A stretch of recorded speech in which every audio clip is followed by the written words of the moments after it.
हर हर महादेव।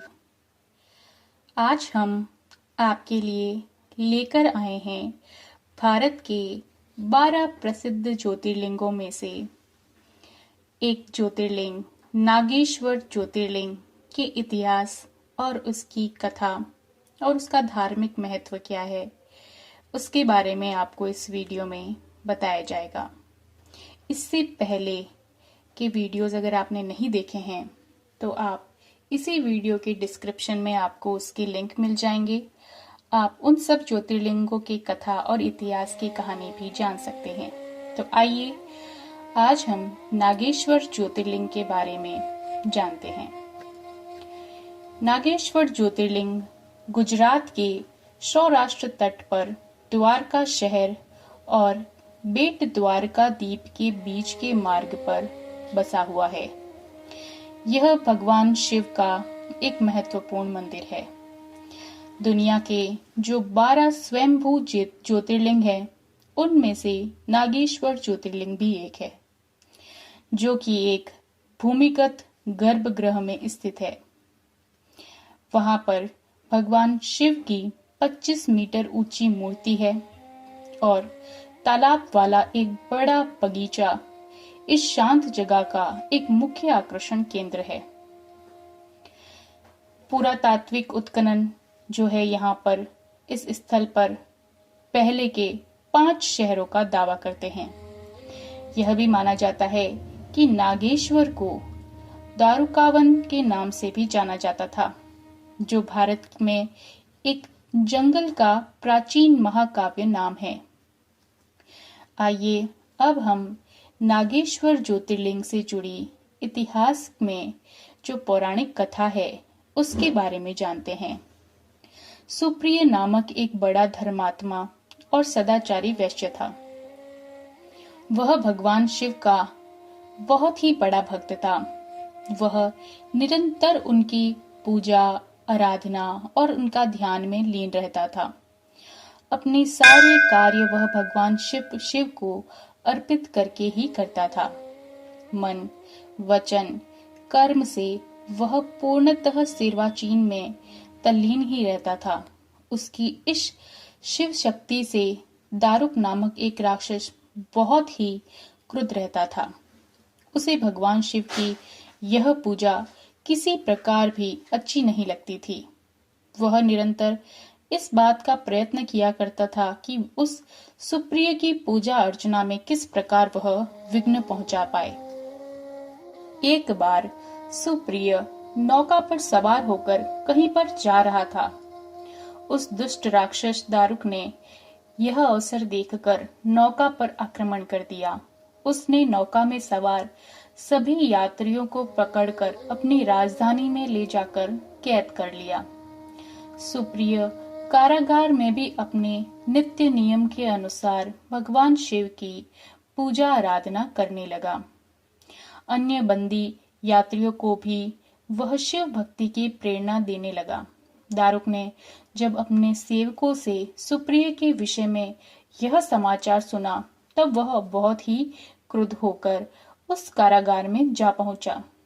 सुप्रिय उस समय भगवान शिव के चरणों में ध्यान लगाए हुए दोनों आंखें बंद किए हुए बैठा हुआ था। उस राक्षस ने उसकी यह मुद्रा देखकर अत्यंत भीषण स्वर में उसे डांटते हुए कहा कि अरे दुष्ट वैश्य, तू आंखें बंद कर।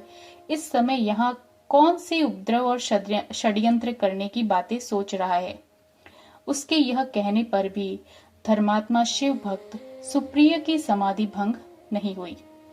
अब तो वह दारुक राक्षस क्रोध से एकदम ही पागल हो उठा। उसने तुरंत ही अपने अनुचरों को सुप्रिय और अन्य सभी बंदियों को मार डालने का आदेश दे दिया। सुप्रिय उसके इस आदेश के बाद भी जरा भी विचलित नहीं हुआ और भयभीत नहीं हुआ। वह एकाग्र मन से अपनी और अन्य बंदियों की मुक्ति के लिए भगवान शिव से प्रार्थना करने लगा। उसे यह पूरा विश्वास था कि मेरे आराध्य भगवान शिव इस विपत्ति से मुझे अवश्य ही छुटकारा दिला देंगे। उसकी ऐसी प्रार्थना सुनकर भगवान शंकर उसी वक्त उस कारागार में एक ऊंचे स्थान में एक चमकते हुए सिंहासन पर स्थित होकर ज्योतिर्लिंग के रूप में प्रकट हो गए।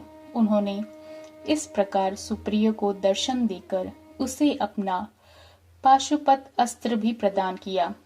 इस अस्त्र से राक्षस दारुक और उसके सहायक का वध करके सुप्रिय जो है वह शिव धाम को चला गया। भगवान शिव के आदेश के अनुसार इस ज्योतिर्लिंग का नाम नागेश्वर पड़ा। बाद में इस स्थान पर एक बड़े आमदर्क सरोवर का निर्माण हुआ और ज्योतिर्लिंग जो है वह उस सरोवर में समाहित हो गया। आइए इसके पांडवकालीन इतिहास के बारे में भी जानते हैं। कई युग बीते और फिर आ गया द्वापर युग, जिसमें भगवान श्री कृष्ण का जन्म हुआ। जब धुत के खेल में कौरवों द्वारा 5 पांडवों को पराजित किया गया था, तो धुत की शर्तों के अनुसार पांडवों को 12 वर्ष के वनवास और 1 वर्ष के अज्ञातवास की सजा सुनाई गई थी। इस बीच में पांडवों ने पूरे भारत में भ्रमण किया। घूमते घूमते वे इस दारुक वन में आ गए और इस स्थान पर जो है उनके साथ में एक गाय भी थी। वह गाय जो है वह प्रतिदिन सरोवर में उतरकर दूध देती थी। एक बार भीम ने यह देखा और अगले दिन वह गाय का पीछा करते हुए सरोवर के अंदर उतर गया और उसने भगवान शिव को देखा। तो उसने देखा कि गाय जो है वह हर दिन शिवलिंग को के ऊपर दूध छोड़ रही थी।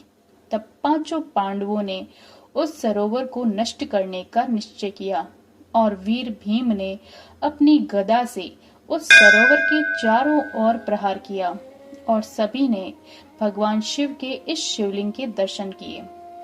श्री कृष्ण ने उन्हें इस शिवलिंग के बारे में बताया और कहा कि यह शिवलिंग कोई साधारण शिवलिंग नहीं है, यह नागेश्वर ज्योतिर्लिंग है। तब 5 पांडवों ने उस स्थान पर जो है वह भूतल पर स्थित ज्योतिर्लिंग का भव्य अखंड पत्थर का मंदिर बनाया। और उसके बाद में यादव काल का इतिहास जानते हैं और फिर से समय के साथ में वर्तमान मंदिर हेमाडपंथी शैली में यादव वंश के द्वारा बनवाया गया था और कहा जाता है कि यह 13वीं शताब्दी का है, जो 7 मंजिला पत्थर की इमारत का बनाया गया था। 16वीं शताब्दी के बाद में छत्रपति संभाजी महाराज के शासनकाल में औरंगजेब ने इस मंदिर की इमारतों को फिर से नष्ट कर दिया था। औरंगजेब की जीत के दौरान इस मंदिर को नष्ट कर दिया गया था। मंदिर की वर्तमान खड़े शिखर का पुनर्निर्माण जो है वह अहिल्याबाई होलकर द्वारा किया गया था। हर साल इस मंदिर में लाखों की संख्या में लोग आते हैं। महाशिवरात्रि के उत्सव पर यहाँ पर सबसे बड़ा मेला भी लगता है और रथ उत्सव मनाया जाता है। महाशिवरात्रि के ठीक 5 दिन के बाद रथ उत्सव जो है यहाँ पर मनाया जाता है। हिंदू धार्मिक मान्यताओं की माने तो यह मंदिर भगवान शिव के नागों के देवता के रूप में जाना जाता है। नागेश्वर का अर्थ होता है नागों का ईश्वर। पुरानी धार्मिक कथाओं में ज्योतिर्लिंग के दर्शन की महिमा बताई गई है। नागेश्वर ज्योतिर्लिंग मंदिर की जो आरती का समय है वह है कि मंदिर जो है वह 5 बजे आरती के साथ में ही खुलता है, लेकिन यहाँ पर भक्तों का प्रवेश जो है वह 6 बजे शुरू होता है। इस मंदिर में पुजारियों द्वारा कई अलग अलग विधियों से भगवान शिव की श्रद्धा पूर्वक पूजा की जाती है और अभिषेक किया जाता है। यह मंदिर सावन के महीने में, इसके अलावा भगवान शिव के त्योहार पर विशेष अवसरों पर काफी अधिक समय तक खुला रहता है। पौराणिक मान्यताओं के अनुसार भगवान शिव का यह ज्योतिर्लिंग अद्भुत और सौंदर्यकरण विधि से बना हुआ है। नागेश्वर मंदिर के मुख्य गर्भगृह में निचले स्तर पर भगवान शिव के एक ज्योतिर्लिंग को स्थापित किया गया है। इस ज्योतिर्लिंग के ऊपर चांदी का एक बड़ा सा नाग बनाया गया है। इस ज्योतिर्लिंग के पीछे ही माता पार्वती की प्रतिमा भी लगाई गई है। इस ज्योतिर्लिंग के मंदिर को भी अत्यंत अद्भुत तरीके से बनाया गया है।